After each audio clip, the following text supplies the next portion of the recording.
पहचान का किस्सा। बेकर स्ट्रीट स्थित उसके घर में आग तापते हुए शर्लॉक होम्स बोल पड़ा, मेरे प्यारे दोस्त, वास्तव में जिंदगी इंसान की सोच से कहीं ज्यादा अजीब है। हम कई बातों के बारे में सोच भी नहीं सकते जो रोजमर्रा में आम है।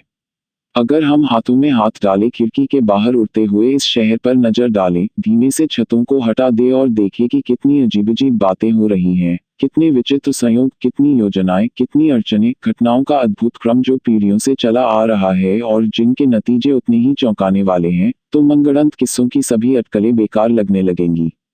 और फिर भी मैं इससे आश्वस्त नहीं हूँ, मैंने जवाब दिया। अखबारों में छपने वाले किस्से काफी घटिया होते हैं, हमारे पुलिस की रिपोर्टों में दर्ज किस्से वास्तविक होते हैं, पर यह मानना पड़ेगा कि वे न तो रुचिकर होते हैं न ही कलात्मक। वास्तविक बनाने के लिए काफी समझदारी की जरूरत होती है, होम्स ने कहा। पुलिस रिपोर्टों में इसकी कमी होती है, जहां मजिस्ट्रेट की तारीफ के पुल बंधे होते हैं और असली घटना पर ध्यान कम दिया जाता है, जो पूरी घटना के सार के लिए जरूरी है। मेरी बात मानो कि रोजमर्रा की घटनाओं से ज्यादा विचित्र कुछ नहीं होता। मैंने मुस्कुराकर सिर हिलाया। मैं समझ सकता हूं कि तुम ऐसा क्यों सोच रहे हो, मैंने कहा। सच है कि 3 महाद्वीपों में जो भी असमंजस में होता है, तुम उसके सलाहकार और मददगार बन जाते हो, जिसकी वजह से तुम अप्रत्याशित और अजीबोगरीब घटनाओं से वाकिफ हो। पर यहाँ मैंने जमीन से सुबह का अखबार उठाया। चलो इस बात को आजमा कर देखते हैं। यह पहला शीर्षक है जो मैं पढ़ रहा हूँ। पति की पत्नी से क्रूरता। इसमें बहुत थोड़ा लिखा गया है, पर बगैर पढ़े ही मैं इसके बारे में जानता हूँ। इसमें दूसरी औरत होगी, शराब का नशा होगा, धक्का मुक्का, जख्म, सहानुभूति दिखलाती बहन या मकान मालकिन होगी।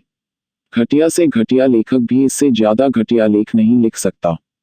दरअसल तुम्हारा उदाहरण तुम्हारे तर्क को झुठला रहा है, होम्स ने अखबार लेकर उस पर दृष्टि डालते हुए कहा। यह डुंडस दंपति के तलाक का मामला है और इससे संबंधित कुछ छोटी छोटी बातों से मैं वाकिफ हूँ। पति मादक चीजों को हाथ नहीं लगाता, कोई दूसरी औरत उसकी जिंदगी में नहीं थी, पर पत्नी को उससे यह शिकायत थी कि उसकी आदत पड़ गई थी कि हर खाने के बाद वह अपने नकली दांत निकालकर पत्नी पर खींचकर मारता था। यह तो तुम भी मानोगे कि औसत कहानीकार की कल्पना में यह बात कभी नहीं उपजेगी। थोड़ी सी सुनगनी लो डॉक्टर, और कबूल करो कि मैंने तुम्हारा तर्क काट दिया है। पुराने सोने की बनी सुनगनी की डिबिया उसने मेरी ओर बढ़ाई। उसके ढक्कन के बीचों बीच एक कीमती नीलमणि जड़ी थी। शर्लॉक होम्स की सादगी के बीच यह कीमती डिबिया अलग ही चमक रही थी। मैं इस पर अपने विचार प्रकट करने से खुद को रोक नहीं पाया। आह, उसने कहा, मैं भूल गया था कि मैंने कई हफ्तों से तुमको नहीं देखा है। यह बोहेमिया के राजा की ओर से छोटी सी सौगात है, क्योंकि मैंने आयरीन एडलर से जुड़ी घटना के सिलसिले में राजा की मदद की थी। और यह अंगूठी। उसकी अंगुली में जगमगा रही अंगूठी पर नजर टिकाते हुए मैंने पूछा। यह तो हॉलैंडर के शाही परिवार से मिली थी। हालांकि वह मामला जिसमें मैंने उनकी मदद की थी, बेहद नाजुक था, इतना कि मैं तुमको भी नहीं बता सकता, जबकि तुम 1-2 मामले सुलझाने में मेरा साथ दे चुके हो। और इस वक्त क्या तुम्हारे हाथ में कोई केस है? मैंने उत्साह से पूछा। करीब 10 या 12, पर उनमें से कोई भी ज्यादा दिलचस्प नहीं है। वे जरूरी हैं, पर दिलचस्प नहीं। वैसे मैंने देखा है कि अक्सर गैरजरूरी मसलों पर ही गौर करने की गुंजाइश होती है। संगीन अपराध सरल होते हैं, क्योंकि गुनाह जितना बड़ा होता है, उनका मकसद आमतौर पर साफ होता है। एक पेचीदे मामले के अलावा, जो मार्सेल्स से मेरे पास भेजा गया है, ऐसे मामलों के दिलचस्प होने की गुंजाइश बहुत कम होती है। फिर भी संभव है कि कुछ ही मिनटों में मेरे पास कुछ बेहतर आ जाए, क्योंकि अगर मैं गलत नहीं हूं, तो एक मुवक्किल यहाँ आ रहा है।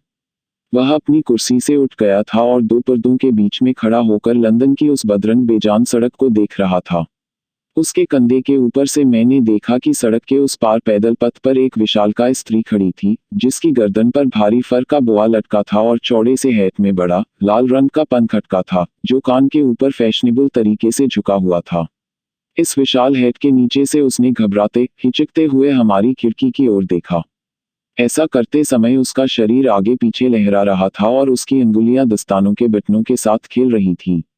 अचानक झटके के साथ, मानो कोई तैराक किनारा छोड़कर तैरने लगा हो, उसने जल्दी से सड़क पार की और हमने घंटी खनकने की तेज आवाज सुनी। मैं पहले भी इस तरह के लक्षण देख चुका हूँ, सिगरेट को आग में फेंकते हुए होम्स बोला। पैदल पथ पर दुविधा में खड़े रहने का मतलब है प्यार का चक्कर। वह सलाह लेना चाहती है, पर उसको लग रहा है कि यह नाजुक मामला कैसे किसी को बताए। पर इस हाव-भाव में भी फर्क नजर आता है। जब किसी महिला पर कोई पुरुष ज्यादती करता है तो वह असमंजस में नहीं रहती, बल्कि इतनी जोर से घंटी बजाती है कि घंटी का तार टूट जाता है।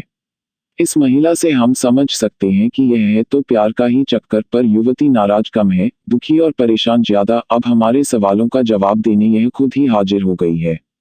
वह यह सब कह ही रहा था कि दरवाजे पर दस्तक हुई और लड़का मिस मेरी सदरलैंड के आने की खबर दे ही रहा था कि उसके नन्हे काले शरीर के पीछे महिला स्वयं खड़ी हुई, मानो किसी छोटी नाव के पीछे भीमकाय नाविक खड़ा हो। शर्लॉक होम्स ने अपने चिरपरिचित सरल अंदाज में उसका अभिवादन किया और दरवाजा बंद कर उसे आराम कुर्सी पर बैठने का इशारा किया। इस बीच उसने उसका अपने अनमने ढंग से बारीकी से जायजा ले लिया था। क्या तुमको ऐसा नहीं लगता, वह बोला, कमजोर आंखों से इतनी टाइपराइटिंग करना काफी थकान देता है। पहले मुझे परेशानी होती थी, उसने जवाब दिया, पर अब मुझे बिना देखे ही पता है कि कौन सा अक्षर कहाँ है। पर अचानक जैसे ही उसे होम्स की बात की गहराई समझ में आई, वह बुरी तरह चौंक पड़ी और उसके चौड़े, हंसमुख चेहरे पर भय और आश्चर्य झलक उठा। तुमने मेरे बारे में सुन रखा है, मिस्टर होम्स, वह चिल्ला पड़ी। नहीं तो तुमको यह सब कैसे मालूम होता? कोई बात नहीं, होम्स ने हंसते हुए कहा। सब कुछ जानना मेरा पेशा है। शायद मैंने अपने को प्रशिक्षित किया है कि वह देख लूं जो दूसरों को नहीं दिखाई देता। नहीं तो तुम मुझसे सलाह लेने क्यों आती? सर, मैं यहाँ इसलिए आई हूँ क्योंकि मैंने मिसेज एथेरिज से तुम्हारे बारे में सुना था, जिसके पति को तुमने आसानी से ढूंढ निकाला था, जबकि पुलिस और बाकी सब उसे मरा हुआ समझ बैठे थे। ओह मिस्टर होम्स, काश तुम मेरे लिए भी ऐसा कर सकते। मैं अमीर नहीं हूँ, पर फिर भी मुझे साल में 100 मिल ही जाते हैं और थोड़ा बहुत मैं अपनी मशीन से कमा लेती हूँ, और मैं यह जानने के लिए सब कुछ दे सकती हूँ कि मिस्टर होस्मर एंजल का क्या हुआ। मुझसे सलाह करने के लिए इतनी जल्दी क्यों चली आई? अंगुलियां जोड़े हुए और आंखें छत पर टिकाए शर्लॉक होम्स ने पूछा। मिस मेरी सदरलैंड का सपाट चेहरा फिर से चौंक गया। हाँ, मैं घर के बाहर बिजली की गति से निकल गई थी, वह बोली, क्योंकि जिस ढंग से मिस्टर विंडीबैंक यानी पापा पेश आ रहा था, मुझे बड़ा गुस्सा आ गया था। वह न पुलिस के पास जा रहा था, न तुम्हारे पास, और अंत में क्योंकि वह कुछ नहीं कर रहा था और कह रहा था कि कुछ नहीं बिगड़ेगा, मैं पागल हो उठी और जिस हाल में थी उसी हाल में तुम्हारे पास सीधी चली आई। तुम्हारे पापा? होम्स बोला, यानी सौतेला पापा, क्योंकि तुम दोनों के नाम अलग अलग हैं। हाँ, सौतेला, मैं उसे पापा कहती हूँ, जो कि बड़ी अजीब बात है, क्योंकि वह मुझसे 5 साल 2 महीने बड़ा है। और तुम्हारी माँ जिंदा है? अरे हाँ, माँ जिंदा भी है और स्वस्थ भी। मिस्टर होम्स, उन्होंने जब फिर से शादी की तो मैं बहुत खुश नहीं हुई, क्योंकि मेरे पिता को गुजरे ज्यादा वक्त नहीं हुआ था और यह शख्स माँ से करीब 15 साल छोटा है। पिता टॉटिनहम कोर्ट में प्लम्बर थे और उनका काम अच्छा खासा चल रहा था, जो बाद में माँ मिस्टर हार्डी के साथ मिलकर चलाने लगी। पर जब मिस्टर विंडीबैंक आया तो उसने यह धंधा बिकवा दिया, क्योंकि वह शराब का व्यापारी था और उसका काम बहुत अच्छा चल रहा था। उन्हें इस धंधे के 4700 पाउंड मिले, जो अगर मेरे पिता जिंदा होते तो इससे कहीं ज्यादा मिलते। मुझे लग रहा था कि इस बेतरतीब और बेतुकी बातचीत से शर्लॉक होम्स बेचैन हो जाएगा, पर हुआ इसका उल्टा। उसने बहुत ध्यान से सारी बात सुनी। तुम्हारी अपनी आमदनी क्या इसी धंधे आती है?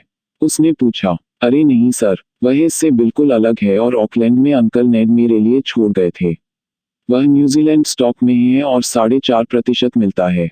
असल में पूरी राशि 2500 पाउंड है, पर मुझे सिर्फ उसका ब्याज ही मिलता है। मुझे तुम में बड़ी रुचि हो रही है, होम्स ने कहा, और क्योंकि तुम्हें सालाना 100 मिल जाते हैं, इसमें शक नहीं कि तुम घूमती फिरती भी हो और हर तरह से अपने शौक पूरे करती हो। मैं समझता हूँ कि एक अकेली स्त्री 60 पाउंड की राशि में आराम से रह सकती है। मिस्टर होम्स, मैं इससे बहुत कम में रह सकती हूँ, पर समझ सकते हो कि जब तक मैं घर पर रहती हूँ, मैं उन पर बोझ नहीं बनना चाहती, इसलिए जब मैं उसके पास रह रही होती हूँ तो मैं अपना पैसा उनको इस्तेमाल करने देती हूँ। यह जरूर है कि यह व्यवस्था अभी फिलहाल के लिए ही है।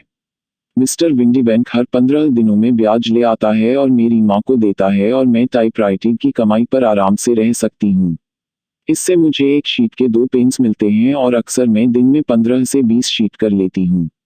तुमने अपनी स्थिति मेरे सामने बिल्कुल साफ कर दी है, होम्स ने कहा। यह मेरा दोस्त है, डॉक्टर वॉटसन, और इसके सामने भी तुम बेझिझक बात कर सकती हो। अब सब बताओ कि मिस्टर होस्मर एंजल से तुम्हारा क्या रिश्ता है? मिस सदरलैंड के चेहरे पर लाली छा गई और वह सकुचाती हुई अपनी जैकेट की डोरी से खेलने लगी। पहली बार मैं उससे गैसफिटर बॉल में मिली थी। वह बोली, जब मेरे पिता जिंदा थे तो वे लोग उनको टिकट भेजा करते थे और बाद में भी उन्होंने हमें याद रखा और माँ के पास टिकट भेजते थे। मिस्टर विंडीबैंक नहीं चाहता था कि हम जाएं। वह नहीं चाहता था कि हम कहीं भी जाएं। अगर मैं संडे स्कूल भी जाना चाहती तो वह गुस्से से पागल हो जाता। पर इस बार मैंने ठान लिया कि मैं जरूर जाऊंगी, क्योंकि उसको रोकने का क्या हक है। उसने कहा कि वे लोग इस लायक नहीं हैं कि हम उन्हें जानें, जबकि मेरे पिता के सारे दोस्त वहां आने वाले थे। उसने कहा कि मेरे पास पहनने लायक कुछ भी नहीं है, जबकि मेरे पास एक बेहद खूबसूरत ड्रेस थी जिसे मैंने छुआ तक नहीं था। आखिर में जब कोई बात नहीं बनी तो वह फर्म की बिजनेस के सिलसिले में फ्रांस चला गया, पर माँ और मैं मिस्टर हार्डी के साथ गए, जो हमारा फोरमैन था, और वहीं पर मैं मिस्टर होस्मर एंजल से मिली। शायद, होम्स ने कहा, जब मिस्टर विंडीबैंक फ्रांस से लौटा तो वह तुम्हारे बॉल में जाने की बात जानकर बहुत नाराज हुआ होगा। अरे नहीं, वह बड़ी खुशमिजाजी से पेश आया। मुझे याद है कि वह हंसा, कंधे उचकाए और बोला कि किसी स्त्री को किसी बात के लिए मना नहीं करना चाहिए, क्योंकि वह अपने मन की करके ही मानती है। अच्छा, फिर गैसफिटर बॉल में तुम्हारी मुलाकात मिस्टर होस्मर एंजल से हुई? हाँ सर, मैं उस रात उससे मिली और अगले दिन वह पूछने आया कि हम घर सुरक्षित पहुंचे या नहीं। उसके बाद मिस्टर होम्स, मैं उससे 2 बार सैर के दौरान मिली, पर उसके बाद पापा लौट आए और मिस्टर होस्मर एंजल फिर घर नहीं आ पाया। नहीं, देखिए, पापा को इस तरह का कुछ भी नापसंद था। उसका बस चलता तो वह अपने घर किसी भी मेहमान को नहीं आने देता और वह कहता था कि स्त्री को अपने परिवार के बीच में ही रहना चाहिए। पर फिर जैसा मैं माँ से कहा करती थी, किसी भी स्त्री को अपना सामाजिक दायरा चाहिए होता है, जो मुझे अभी तक नहीं मिला है। पर मिस्टर हॉस्मर एंजल ने तुमसे मिलने की कोशिश नहीं की। पापा 1 हफ्ते के भीतर फिर से फ्रांस जाने वाला था और हॉस्मर ने लिखकर कहा कि जब तक वह चला नहीं जाता, बेहतर होगा कि हम एक दूसरे से न मिलें। पर हम एक दूसरे को लिख सकते थे और वह रोजाना मुझे पत्र लिखता था। मैं उन पत्रों को सुबह लिया करती थी, जिससे पापा को मालूम नहीं चल पाता था। तब तक तुम्हारी उस शख्स से सगाई हो चुकी थी। हाँ मिस्टर होम्स, हम जब पहली बार सैर के लिए गए तभी हमारी सगाई हो गई थी। हॉस्मर मिस्टर एंजल लीडनहॉल स्ट्रीट के एक ऑफिस में कैशियर था। और कैसा ऑफिस? यही तो मुसीबत है मिस्टर होम्स। मुझे नहीं मालूम। तो वह रहता कहाँ था? वह दफ्तर में ही सोता था। और तुमको पता मालूम नहीं है? नहीं, सिवा इसके कि वह लीडनहॉल स्ट्रीट पर रहता था। तो फिर तुम पत्र किस पते पर भेजती थी? लीडनहॉल स्ट्रीट पोस्ट ऑफिस के पते पर, कि वहां से अपने आप ले लिया जाएगा। उसने कहा था कि अगर मैंने दफ्तर के पते पर भेजा तो सारे क्लर्क उसकी खिल्ली उड़ाएंगे कि लड़की के पत्र आते हैं, इसलिए मैं पत्र टाइप करती थी और वह भी टाइप करता था। पर उसे यह अच्छा नहीं लगता था, क्योंकि उसे लगता था कि टाइपराइटर उसके और मेरे बीच आता है। इससे तुम्हें पता चलेगा कि वह मुझसे कितना प्यार करता था मिस्टर होम्स, और इन छोटी छोटी बातों के बारे में सोचता था।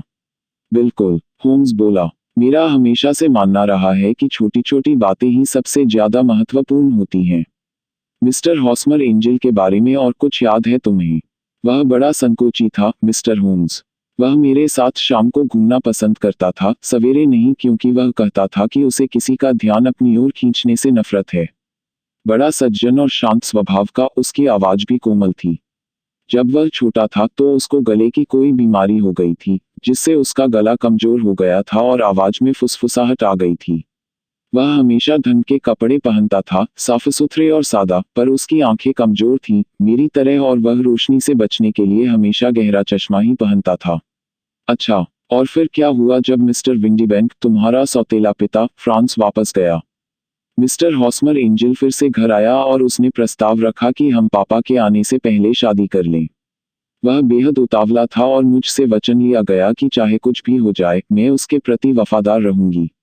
माँ बोली कि वह सही कर रहा है, कि यह उसके जुनून का सबूत है। माँ शुरू से उसके पक्ष में थी और मुझसे भी ज्यादा प्यार करती थी। फिर जब उसी हफ्ते शादी की बात छिड़ी, मैं पापा के बारे में पूछने लगी, पर उन दोनों ने कहा कि मैं पापा की फिक्र न करूं और उसे बाद में बता देंगे। माँ ने कहा कि वह सब कुछ ठीक कर देगी। मुझे यह बात अच्छी नहीं लगी मिस्टर होम्स। यह उचित था कि मैं उसकी रजामंदी लूं, क्योंकि वह मुझसे कुछ ही साल बड़ा था, पर मैं चोरी छुपे कुछ नहीं करना चाहती थी, इसलिए मैंने पापा को चिट्ठी लिखी, जहां कंपनी का फ्रांस में ऑफिस था, से वह चिट्ठी मेरी शादी की सुबह वापस आ गई। तो वह उसे नहीं मिली। जी सर, क्योंकि चिट्ठी पहुंचने से पहले ही वह इंग्लैंड के लिए चल पड़ा था। हाँ, यह तो बुरा हुआ। अच्छा, तुम्हारी शादी का दिन शुक्रवार को तय हुआ था। क्या वह चर्च में होनी थी? हाँ सर, पर बहुत चुपचाप तरीके से। वह सेंट सेवियर्स में होनी थी, किंग क्रॉस के पास, और उसके बाद सेंट पेनिक्रास होटल में हमें नाश्ता करना था।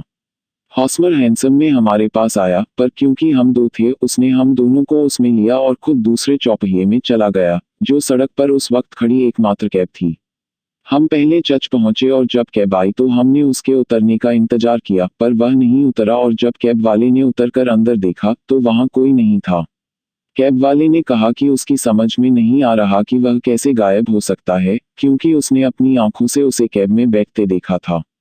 यह पिछले शुक्रवार की बात है मिस्टर होम्स, और तब से मैंने उसे न देखा है, न सुना है कि बता सकूं कि उसका क्या हुआ। ऐसा लगता है कि तुम्हारे साथ बहुत शर्मनाक बर्ताव हुआ है। होम्स बोला। नहीं सर, वह बहुत अच्छा और उदार है। वह मुझे कभी नहीं छोड़ेगा। पूरी सुबह वह मुझसे यही कहता रहा कि कुछ भी हो, मुझे उसके प्रति वफादार होना होगा, और अगर हमें अलग करने की कोई अप्रत्याशित घटना घट भी जाए तो भी मुझे याद रखना होगा कि मैंने उसकी होने की कसम खाई है, और देरस्वे वह मेरा ही होकर रहेगा। शादी की सुबह ऐसी बातें अजीब लग रही थी, पर जो कुछ तब से हुआ है उससे ये बातें महत्वपूर्ण हो जाती हैं। बिल्कुल हो जाती हैं। तो तुम्हारी राय यह है कि उसके साथ कोई अनहोनी हो गई है? हाँ सर, मुझे लगता है कि उसे किसी खतरे का एहसास हो गया था, वरना वह इस तरह की बात नहीं करता, और फिर उसको जिस बात का डर था वह हो गई। पर तुमको बिल्कुल अंदाज नहीं है कि उसके साथ क्या हुआ होगा। नहीं। एक और सवाल, तुम्हारी माँ की इस मामले में क्या प्रतिक्रिया रही? वह बड़ी नाराज हुई और बोली कि मुझे इस बारे में अब कभी भी बात नहीं करनी है। और तुम्हारा पापा, क्या तुमने उसे बताया? हाँ, और मेरी तरह उसे भी लगा कि कुछ हो गया है और हॉस्मर मुझसे संपर्क करेगा। जैसा वह कह रहा था, किसी को इससे क्या फायदा होगा कि मुझे चर्च के दरवाजे पर लाकर फिर छोड़ जाए। अब अगर उसने मुझसे पैसे उधार लिए होते या मुझसे शादी करके मेरे पैसे हड़प लिए होते तब भी कोई बात थी, पर हॉस्मर रुपए पैसे के मामले में एकदम स्वतंत्र था और मुझसे एक शिलिंग भी नहीं लिया। पर उसके साथ क्या हुआ होगा? और वह मुझे चिट्ठी क्यों नहीं लिख सकता था? यह सोच कर मैं आधी पागल हो रही हूँ। मैं रात में बिल्कुल भी नहीं सो पा रही। उसने एक छोटा सा रुमाल निकाला और जोर जोर से सुबकने लगी। तुम्हारे लिए मैं इस केस पर नजर डालूंगा, होम्स ने खड़े होते हुए कहा। और मुझे कोई शक नहीं है कि हम जल्दी ही किसी नतीजे पर पहुंच जाएंगे। अब मामले को मेरे ऊपर छोड़ दो और तुम इसके बारे में बिल्कुल भी मत सोचो, और मिस्टर हॉस्मर एंजल को अपने दिमाग से दूर कर दो, जैसे वह तुम्हारी जिंदगी से दूर चला गया है। तो तुमको नहीं लगता कि मैं उसे कभी भी फिर से देखूंगी? मुझे नहीं लगता। तो फिर उसको क्या हुआ? यह सवाल मेरे ऊपर छोड़ दो। मुझे उसका बिल्कुल सही वर्णन करो और उसकी भेजी कोई भी चिट्ठी मुझे दो। मैंने पिछले शनिवार के क्रॉनिकल में उसकी रिपोर्ट दर्ज कराई थी। वह बोली। यह रही उसकी पर्ची और ये रही उसकी भेजी 4 चिट्ठियां। शुक्रिया। और तुम्हारा पता? 31 Leon place, Camberwell. Mister Angel का पता तुम्हारे पास था ही नहीं, ऐसा तुमने मुझे बताया है। तुम्हारे पिता का बिजनेस कौन सी जगह है? वह वेस्ट हाउस एंड माबैंक के लिए काम करता है, जो फिंचर्च स्ट्रीट के बड़े व्यापारी हैं। शुक्रिया। तुमने अपनी बात साफ ढंग से बताई है। तुम ये कागज यहीं छोड़ जाओ और उस सलाह पर ध्यान दो जो मैंने दी है। इस पूरी घटना को बंद किताब समझो और इसका अपनी जिंदगी पर असर मत पड़ने दो। मिस्टर होम्स, तुम बहुत अच्छे हो, पर मैं ऐसा नहीं कर पाऊंगी। मैं हॉस्मर के प्रति वफादार रहूंगी। जब वह वापस आएगा तो मुझे तैयार पाएगा। बड़े हैट और सपाट चेहरे के बावजूद हमारी मेहमान के इस भरोसे में कुछ ऐसा था कि हमारे मन में उसके लिए इज्जत बढ़ गई। उसने कागजों का छोटा सा बंडल मेज पर रखा और चली गई, इस वादे के साथ कि हम जब भी उसे बुलाएगा वह फौरन आ जाएगी। कुछ मिनटों तक शर्लॉक होम्स चुपचाप अंगुलियां जोड़े पैर पसारे बैठा रहा और उसकी नजर छत पर टिकी थी। फिर उसने रैक पर से पुराना और तैलीय मिट्टी का पाइप निकाला, जो उसका सलाहकार था, और उसे सुलगाने के बाद वह धुएं के बादलनुमा गहरे नीले छल्ले छोड़ता हुआ, चेहरे पर बेहद शांत भाव लिए, फिर से कुर्सी पर पसर गया। काफी रुचिकर है यह युवती, वह बोला। मुझे उसकी छोटी सी समस्या से ज्यादा रुचिकर वह लगी। अगर मेरी किताब देखो तो इससे मिलते जुलते और भी मामले हो चुके हैं। सन 77 में एंडोवर में और पिछले साल हेग में भी ऐसा ही कुछ हुआ था। यह तरकीब है तो पुरानी, पर इसकी एक दो बातें मेरे लिए नई थी। पर युवती ने खुद ही काफी बता दिया है। तुमने उससे काफी जानकारी ले ली, जो मुझे दिखाई नहीं दी। मैंने कहा, अदृश्य नहीं थी, बस तुमने गौर नहीं किया, तुमको मालूम नहीं था कि कहाँ देखना है, इसलिए जरूरी बातें तुम्हारी नजर में नहीं आईं। आस्तीनों का महत्व या अंगूठे के नाखून क्या बतलाते हैं या जूते के फीतों में क्या क्या मुद्दे जुड़े होते हैं, मैं तुम्हें कभी नहीं बता सकता। अब बताओ कि इस महिला को देखकर तुम क्या मालूम कर सके। ठीक है, उसने सलेटी रंग का चौड़े किनारे वाला स्ट्रॉ हैट पहना था, जिस पर ईंट के लाल रंग का पंख था। उसकी जैकेट काली थी, पर उस पर काले मोती सिले हुए थे और उस पर छोटे छोटे काले आभूषण भी लटक रहे थे। उसकी ड्रेस कत्थई रंग की थी, कॉफी के रंग से कुछ गहरी, गर्दन पर बैंगनी फर का किनारा और आस्तीनों पर भी। उसके दस्ताने सलेटी से थे और दाएं हाथ की तर्जनी पर फटे हुए। उसके बूटों पर मैंने गौर नहीं किया। उसने छोटे छोटे गोल झुमके पहने थे और वह एक तरीके से थोड़ी बहुत अमीर लग रही थी। शर्लॉक होम्स ने हौले से ताली बजाई और हंसा। वाकई मानना पड़ेगा, वॉटसन, तुम अच्छी तरह सीख रहे हो, कमाल कर दिया। यह सही है कि तुमने सभी जरूरी बातों को नजरअंदाज कर दिया है, पर तुम्हें तरीके की समझ आ गई है। तुम रंगों की पहचान आसानी से कर लेते हो, परंतु कभी भी उन बातों पर मत जाओ जो आंखों से दिखाई देती हैं, बारीकियों पर गौर करो। मेरी नज़र सबसे पहले महिला की आस्तीन पर जाती है। पुरुष में बेहतर होता है सबसे पहले उसकी पैंट के घुटनों पर गौर करना, जैसा कि तुमने देखा कि इस महिला की आस्तीन पर फर था, जो चिट्ठे खोलने के लिए सबसे बढ़िया होता है। कलाई के ऊपर पड़ी दोहरी लाइन जहां टाइप करने वाली की कलाई मेज पर टिकती है, काफी साफ थी। हाथ की सिलाई मशीन से भी ऐसा निशान पड़ता है, पर सिर्फ बाएं हाथ में और अंगूठे के विपरीत ओर, न कि सबसे चौड़ी जगह, जैसा यहाँ था। फिर मैंने उसका चेहरा देखा और नाक के दोनों ओर चश्मे के पड़े गड्ढे, जिससे मैंने उसकी कमजोर नज़र और टाइपिंग पर टिप्पणी की, जिसने शायद उसे चौंका दिया। मैं भी चौंक गया था, पर यह बात तो एकदम साफ थी। फिर जब मेरी नज़र नीचे फिसली तो मुझे यह देखकर ताज्जुब भी हुआ और कौतूहल भी कि उसके बूट हालांकि एक से थे, फिर भी थोड़े अलग भी थे। एक के पंजे पर डिजाइन था, दूसरा सादा था। एक के पांच में से सिर्फ नीचे के दो बटन बंद थे और दूसरे में पहला, तीसरा और पांचवां। अब जब तुम देखते हो कि कोई युवती जो वैसे अच्छी तरह कपड़े पहने हुए है, अपने घर से बेमेल आधे बटन हुए बूट पहन कर आई है, तो यह कहने में कोई बड़ा राज नहीं कि वह बेहद हड़बड़ी में आई है। और भी कुछ? मैंने बहुत दिलचस्पी से पूछा, जैसे मैं अमूमन अपने मित्र की तर्क भरी बातों को सुनकर कहता था। मैंने यूं ही गौर किया कि घर से चलने से पहले उसने एक नोट लिखा था, पर पूरी तरह कपड़े पहनने के बाद। तुमने गौर किया कि उसकी दाईं तर्जनी पर दस्ताना फटा हुआ था, पर शायद तुमने यह नहीं देखा कि दस्ताना और अंगुली दोनों ही नीली स्याही से रंगे थे। उसने बहुत जल्दी में लिखा था और कलम स्याही में कुछ ज्यादा डुबो दिया था। यह इसी सुबह की बात है, नहीं तो अंगुली पर निशान इतना साफ नहीं होता। यह सब हास्यप्रद है, पर मुझे काम की बात करनी होगी। वॉटसन, क्या तुम अखबार में छपा मिस्टर हॉस्मर विल्सन का वर्णन पढ़कर सुनाओगे? मैंने वह छोटी सी छपी हुई पर्ची रोशनी की ओर की, गुमशुदा। 14 तारीख की सुबह, हॉस्मर एंजल नाम का शख्स, कद लगभग 5 फुट 7 इंच, हृष्टपुष्ट डीलडॉल, सफेद रंग, काले बाल, सिर में थोड़ा सा गंजा, घुंघराली दाढ़ी और घनी मूंछें, गहरे रंग का चश्मा, बोलने में थोड़ी दिक्कत। आखिरी बार देखे जाने पर काली फ्रॉक कोट, काला कोट, सोने की अल्बर्ट चेन और स्लेटी ट्वीड की पैंट पहने था। लीडन स्ट्रीट हॉल के एक दफ्तर में काम करता था। जिस किसी को भी आज्ञा दी। काफी है, होम्स ने कहा। जहां तक चिट्ठियों का सवाल है, उन पर नजर डालते हुए वह बोला, ये बड़ी आम हैं। इनमें मिस्टर एंजल के बारे में कोई सुराग नहीं है, सिवाय इसके कि उसने एक बार बॉलजैक का हवाला दिया है। पर एक बात गौर फरमाने वाली है और वह तुमको भी दिखलाई देगी। ये सब टाइप की हुई हैं। मैंने कहा, न सिर्फ यह, पर दस्तखत भी टाइप किए हुए हैं। नीचे कितनी सफाई से हॉस्मर एंजल टाइप किया गया है, तारीख तो दी है, पर पते की जगह सिर्फ लीडन हॉल स्ट्रीट लिखा है। दस्तखत वाली बात हमारे केस को सुलझा देती है। कैसे? माय डियर फेलो, क्या ऐसा हो सकता है कि तुमको अभी भी समझ में नहीं आया? मैं नहीं कह सकता कि मैं समझ गया हूं, या शायद बात यह है कि उसने अपना हस्ताक्षर भी टाइप इसलिए किया होगा कि कहीं अपने खिलाफ धोखेबाजी की कार्रवाई होने पर वह मुकर सके। नहीं, बात यह नहीं थी। फिर भी मैं 2 पत्र लिखूंगा जिससे मामला सुलझ जाएगा। एक शहर की एक फर्म को और दूसरा युवती के सौतेले पिता मिस्टर विंडीबैंक को। उससे कहने की क्या वह हमसे यहाँ पर कल शाम 6 बजे मिल सकता है। यह ठीक ही रहेगा कि हम घर के पुरुषों से भी संपर्क करें और अब डॉक्टर, हम कुछ नहीं कर सकते जब तक इन पत्रों के जवाब नहीं आ जाते, इसलिए कुछ समय के लिए हमें इस समस्या को यहीं छोड़ना होगा। मुझे अपने मित्र की अजब तर्कशक्ति पर विश्वास करने की इतनी वजह थी कि मुझे लगा कि इस राज को इतनी सरलता से लेने के पीछे उसके पास कोई ठोस वजह होगी।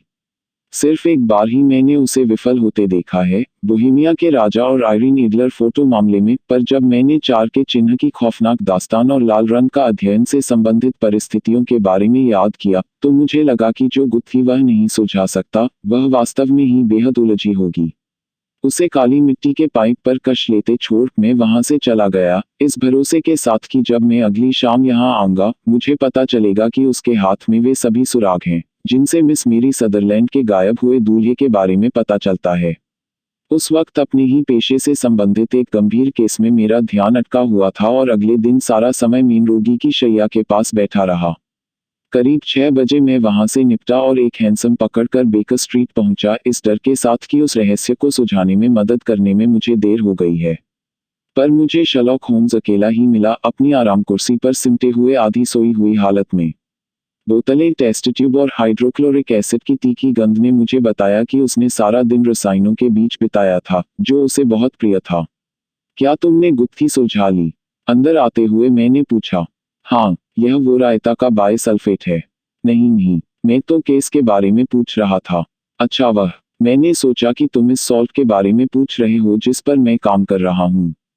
इस केस में वैसे कभी भी कोई रहस्य था ही नहीं, हालांकि जैसा मैंने कल कहा था उसकी कुछ बातें दिलचस्प थीं। सबसे बड़ी कमजोरी यह है कि मुझे डर है कि ऐसा कोई कानून नहीं है जो उस धोखेबाज को छू सके। तो फिर वह कौन था और मिस सदरलैंड को धोखा देने के पीछे उसका क्या मकसद था? यह सवाल मेरे मुंह से निकला भर था और होम्स ने जवाब देने के लिए होंठ खोले भी नहीं थे कि हमें गलियारे में भारी कदमों की आवाज सुनाई दी और फिर दरवाजे पर दस्तक।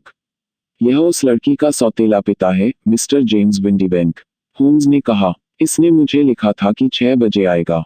अंदर आ जाओ। अंदर आने वाला आदमी हृष्ट-पुष्ट, मध्यम कद का था, उम्र होगी करीब 30 वर्ष, शेव किया चेहरा, गोरा रंग और बेहद तीखी और बेधती हुई 2 सलटी आंखें।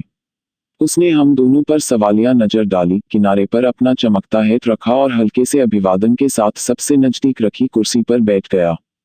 Good evening mister James Windibank, Holmes ने कहा। मेरे ख्याल से यह टाइप किया हुआ पत्र तुम्हारा है, जिसमें तुमने मुझसे 6 बजे मिलना तय किया था। हाँ सर, मुझे अफसोस है कि मुझे थोड़ी देर हो गई है, पर मैं अपनी मर्जी से नहीं चल पाता। मुझे दुख है कि मिस सदरलैंड ने इस छोटे से मामले में तुमको भी उलझा लिया, क्योंकि मैं नहीं चाहता था कि घर की बात बाहर आए। वह मेरी मर्जी के खिलाफ आई थी, पर वह बहुत उत्तेजित हो जाती है और बगैर सोचे समझे काम करती है। जब वह किसी चीज का मन बना लेती है तो उसे रोका नहीं जा सकता। यह जरूर है कि मुझे तुमसे उतनी ज्यादा आपत्ति नहीं है, क्योंकि तुम पुलिस से जुड़े हुए नहीं हो। पर घर परिवार की बात का बाहर ढिंढोरा पीटा जाना अच्छा नहीं लगता और फिर यह बेकार की मेहनत है, क्योंकि आखिर तुम मिस्टर हॉस्मर एंजल को कैसे ढूंढ सकोगे? इसके विपरीत, होम्स ने शांत भाव से कहा, मुझे यह मानने का हर कारण है कि मैं मिस्टर हॉस्मर एंजल को ढूंढने में सफल हो जाऊंगा। मिस्टर विंडीबैंक बुरी तरह चौंक गया और उसके दस्ताने नीचे गिर गए। यह सुनकर मुझे बहुत खुशी हुई है, वह बोला। बड़ी अजीब बात लगती है, होम्स बोला, एक टाइपराइटर में भी उतना ही व्यक्तित्व होता है जितना किसी की लिखावट में होता है। कोई भी दो की लिखावट एक सी नहीं होती। कोई अक्षर दूसरों से ज्यादा धुंधले पड़ जाते हैं और कोई किसी एक तरफ हल्का होता है। अब तुम खुद ही देखो मिस्टर विंडीबैंक, तुम्हारे पत्र में हर जगह मत थोड़ा ज्यादा खिंचा हुआ है और तब में भी हल्का सा दोष है। ऐसी 14 और विशेषताएं हैं, पर ये 2 ज्यादा स्पष्ट हैं। हम इसी मशीन से सारा पत्र व्यवहार करते हैं ऑफिस में, और इसमें शक नहीं कि यह थोड़ा घिस गया है। हमारे मेहमान ने जवाब दिया। उसकी छोटी छोटी चमकीली आंखें होम्स की ओर गौर से देख रही थी।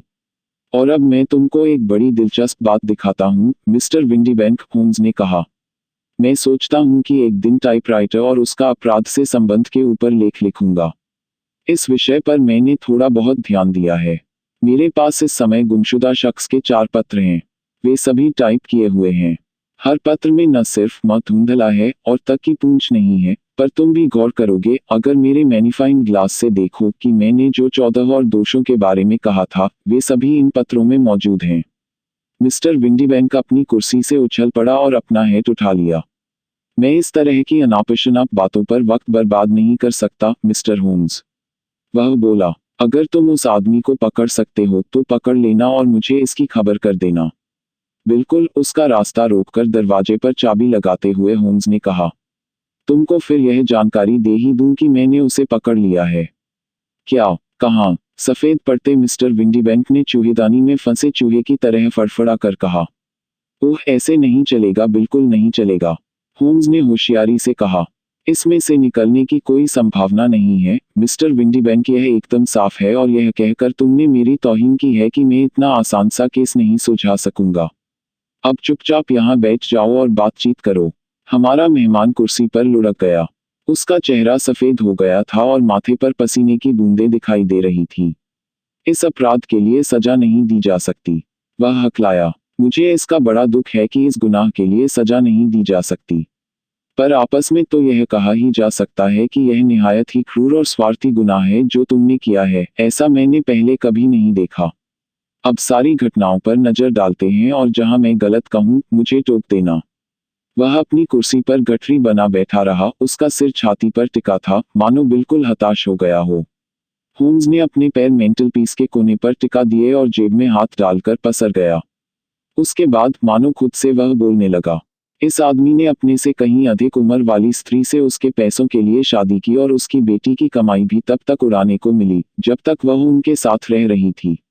यह काफी बड़ी रकम थी और इस रकम के बिना उन्हें परेशानी होती, इसलिए इसे बचाकर रखने की कोशिश करनी पड़ी। बेटी सरल और अच्छे स्वभाव की थी और जाहिर था कि रईस भी होने की वजह से वह ज्यादा दिन अकेली नहीं रहती। अब उसकी शादी का मतलब था कि सालाना 100 हाथ से गए। तो उसका सौतेला बाप क्या करता है? जाहिर है कि वह उसे घर से बाहर आने जाने नहीं देता और अपने हमउम्र लोगों से मिलने जुलने पर पाबंदी लगा देता है। पर जल्दी ही वह समझ जाता है कि ऐसा वह हमेशा नहीं कर सकता। वह बेसब्र होकर अपने हक मांगने लगी और फिर उसने अपना फैसला सुना दिया कि अमुक बॉल में जरूर जाएगी। फिर उसका चालाक सौतेला बाप क्या करता है? वह एक चाल सोचता है। अपनी बीवी की रजामंदी और मदद से वह भेष बदलता है, अपनी तीखी आंखों को गहरे चश्मे से छुपाता है, चेहरे को दाढ़ी मूंछों से ढकता है, अपनी आवाज को फुसफुसाहट में बदलता है और लड़की की कमजोर नजर का फायदा उठाते हुए मिस्टर हॉस्मर एंजल बन जाता है और खुद उसका प्रेमी बनकर दूसरे प्रेमियों को उससे दूर रखता है। शुरू में यह सिर्फ मजाक था, वह मिनमिनाया। हमने कभी नहीं सोचा था कि वह इतनी खो जाएगी। जो भी कुछ हो, वह युवती उसके प्रेम में इतना डूब गई कि उसने सपने में भी नहीं सोचा कि सब देखा है, क्योंकि उसकी समझ में तो सौतेला पिता फ्रांस में था। उसे अपने प्रेमी की बातें अच्छी लगने लगीं और माँ ने तारीफ करके उस प्रेम को और भड़काया। फिर मिस्टर एंजल घर आने लगा जिससे प्यार और बढ़ जाए। इन मुलाकातों के बाद सगाई हुई, जिससे लड़की उसी से बंधी रहे। पर यह धोखा हमेशा नहीं दिया जा सकता था। कब तक वह फ्रांस जाने की झूठ कहता? अब यही था कि इस पूरे मामले को इतनी नाटकीयता से खत्म करना होगा कि युवती के दिमाग पर हमेशा के लिए छाप छोड़ जाए और काफी दिनों तक वह किसी और को अपना साथी न समझे। इसलिए सच्चा रहने के वायदे किए गए और इस ओर भी इशारा किया गया कि शादी की सुबह ही कुछ अनहोनी घट सकती है। जेम्स विंडीबैंक चाहता था कि मिस सदरलैंड इतनी बंध जाए हॉस्मर एंजल से और उसके बारे में इतनी अनिश्चय की हालत में रहे कि आने वाले 10 सालों तक वह किसी दूसरे पुरुष की बातें न सुनना चाहे। वह उसे चर्च के गेट तक ले आया और क्योंकि इससे आगे वह नहीं बढ़ सकता था, वह चुपचाप वहां से खिसक लिया। चौपहिए के एक दरवाजे से अंदर जाकर दूसरे दरवाजे से बाहर निकलकर, यह तो पुरानी तरकीब है। मैं समझता हूं कि यही सारी घटनाक्रम है, मिस्टर विंडीबैंक। होम्स जब बोल रहा था तो हमारा मेहमान भी सामान्य हो गया था। अब होंठ टेढ़े करके वह कुर्सी से उठा। ऐसा हो भी सकता है और नहीं भी, मिस्टर होम्स, वह बोला। पर अगर तुम इतने तेज दिमाग हो तो तुमको यह भी मालूम होना चाहिए कि इस वक्त तुम कानून तोड़ रहे हो, न कि मैं। मैंने शुरू से ही कुछ ऐसा नहीं किया कि मुझे सजा दी जाए, पर तुम जितनी देर तक दरवाजा बंद रखोगे, तुम जबरन किसी को बंदी बनाने के आरोप में सजा पा सकते हो। जैसा तुम कहते हो, कानून तुमको छू भी नहीं सकता, होम्स ने दरवाजे को खोलते हुए कहा, पर तुमसे ज्यादा और कोई भी सजा का हकदार नहीं है। अगर युवती का भाई या दोस्त है तो उसे तुम्हारे कंधे पर कोड़े बरसाने चाहिए। बाय जोव, उस आदमी के चेहरे पर आई तिरस्कार की मुस्कान देखकर वह बोला। यह मेरा फर्ज नहीं है, पर मेरे पास एक चाबुक है जिसे इस्तेमाल। उसने कोड़े की ओर 2 कदम उठाए, पर कोड़ा पकड़ने से पहले ही तेजी से सीढ़ियां उतरने की आवाज आई और खिड़की से हमने देखा कि जेम्स विंडीबैंक पूरी गति से सड़क पर भागा जा रहा है। ठंडे खून वाला कुत्ता, हंसते हुए होम्स ने कहा और एक बार फिर से कुर्सी पर पसर गया। वह आदमी अपराध पर अपराध करता रहेगा और फिर कोई ऐसी वारदात कर देगा कि उसे फांसी हो जाएगी। कई मामलों में यह केस काफी दिलचस्प रहा है। मैं तुम्हारी तर्कों की कड़ी अभी तक नहीं समझ पाया हूँ। मैंने कहा, देखो, यह तो शुरू से ही साफ था कि मिस्टर हॉस्मर एंजल के विचित्र व्यवहार के पीछे उसका कोई मकसद तो जरूर रहा होगा, और यह भी साफ था, जहां तक हम देख सकते थे, कि इस घटना से उसके सौतेले पिता को ही सबसे ज्यादा फायदा होना था। फिर इन दोनों का कभी भी एक साथ न होना, कि एक तभी दिखाई देता था जब दूसरा मौजूद न हो, शक पैदा करता था। फिर गहरा चश्मा, दाढ़ी, मूंछें, अजीब आवाज, ये सब बातें इशारा कर रही थी कि कोई भेष बदलकर बहुरूपिया बन रहा था। मेरा शक उस वक्त यकीन बन गया जब इसने अपना दस्तखत न करके नाम टाइप कर दिया। इसका मतलब यह था कि उसकी लिखावट युवती के लिए इतनी जानी पहचानी है कि वह उसे देखते ही पहचान जाती। इस तरह की बहुत सारी छोटी छोटी बातें एक ही ओर इशारा करती हैं। और तुमने इनको साबित कैसे किया? एक बार गुनाहगार के बारे में पता चल गया तो काम आसान हो गया। मैं उस फर्म को जानता हूं जहां यह काम करता है। अखबार में दिए ब्यौरे, मैंने वह सब हटाया जो भेष बदलने में मददगार होता है, दाढ़ी, मूंछ, चश्मा, आवाज, और यह मैंने फर्म को भेजा इस दरख्वास्त के साथ कि उनके यहाँ काम कर रहे किसी शख्स से मेल खाता है या नहीं। मैंने टाइपराइटर की खासियत पहले ही गौर कर ली थी और मैंने इस शख्स को लिखा कि वह यहाँ आ जाए। जैसी मुझे उम्मीद थी, इसने जवाब टाइप किया था और इसमें भी अक्षरों की वही गलतियां निकली।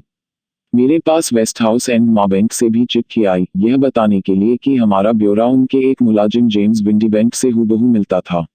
और मिस सदरलैंड, अगर मैं उसे बताऊंगा तो वह यकीन नहीं करेगी। तुम्हें वह पुरानी फारसी की कहावत याद होगी, जो एक बाघ के बच्चे को छीनता है उसे खतरा है और उसे भी खतरा है जो किसी स्त्री से उसके ख्वाब छीनता है।